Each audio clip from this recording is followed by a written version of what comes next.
I'm an industrial engineer. The goal in my life has always been to make more and more products in least amount of time and resources. While working at Toyota, all I knew was how to make cars until I met Dr. Akira Miyawaki, who came to our factory to make a forest in it in order to make it carbon neutral. I was so fascinated that I decided to learn this methodology by joining his team as a volunteer. Soon, I started making a forest in the backyard of my own house, and this is how it looks after 3 years. These forests, compared to a conventional plantation, grows 10 times faster. They are 30 times more dense and 100 times more biodiverse. Within 2 years of having this forest in our backyard, I could observe that the groundwater didn't dry during summers. The number of bird species spotted in this area doubled. Quality of air became better, and we started harvesting seasonal fruits, growing effortlessly right in the backyard of our house. I wanted to make more of these forests. I was so moved by these results that I wanted to make these forests with the same acumen with which we make cars or write software or do any mainstream business. So I formed a company which is an end-to-end service provider to create these native natural forests. But to make afforestation as a mainstream business or an industry, we had to standardize the process of forest making. So we benchmarked the Toyota production system, known for its quality and efficiency, for the process of forest making. For an example, the core of TPS, Toyota production system, lies in Haijunka, which is manufacturing of different models of cars on a single assembly line.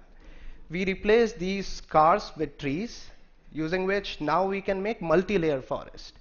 These forests utilize 100% vertical space. They are so dense that one can't even walk into them. For an example, we can make a 300 trees forest in area as small as parking spaces of 6 cars. In order to reduce cost and our own carbon footprint, we started utilizing local biomass as soil amender and fertilizers. For an example, coconut shells crushed in a machine mixed with rice straw, powder of rice husk mixed with organic manure is finally dumped in soil on which our forest is planted. Once planted, we use grass or rice straw to cover the soil so that all the water which goes into irrigation doesn't get back evaporated into atmosphere. And using these simple improvisations, today we can make a forest for cost as low as cost of an iPhone. Today we are making forests in houses, in schools, even in factories with the corporates. But that's not enough. There is a huge number of people who want to take matters in their own hands. So we let it happen. Today we are working on an internet-based platform where we are going to share our methodology on an open source, using which anyone and everyone can make their own forest without our physical presence being there, using our methodology. On a click of a button, they can get to know all the native species of their place. By installing a small hardware probe on site, we can do remotely soil testing, using which we can give step-by-step instructions of forest making remotely. Also, we can monitor the growth of this forest without being on site.